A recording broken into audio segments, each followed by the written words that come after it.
Hi dears, welcome to my YouTube channel. ഞാനിന്നൊരു Meesho review ആയിട്ടാണ് വന്നിരിക്കുന്നത്. മീഷോന്ന് പർച്ചേസ് ചെയ്ത ഈ ഒരു ബ്ലാക്ക് വീനക്ക് ടോപ്പ്. അപ്പോൾ നമുക്കിതൊന്ന് അൺബോക്സ് ചെയ്ത് നോക്കാം. ആക്ച്വലി തുറക്കാനുള്ള ഈസിനെസ്സിന് വേണ്ടി ഞാനിത് ഓൾറെഡി കട്ട് ചെയ്ത് വെച്ചതാണ്. ഞാനിത് ഓർഡർ ചെയ്ത പ്രൈസ് 154, സൈസ് സ്മോൾ. സംഭവം exact cotton material V-neck top തന്നെയാണ് വന്നിരിക്കുന്നത്. അപ്പോൾ നമുക്കിതൊന്ന് ട്രൈ ചെയ്ത് നോക്കാം.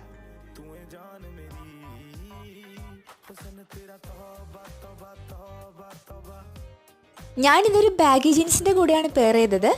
ആക്ച്വലി ഈ ഒരു പ്രൈസിന് ഇത് വളരെ വേർത്തിട്ടാണ്. അപ്പം മറ്റൊരു വീഡിയോയുമായി പിന്നെ കാണാം.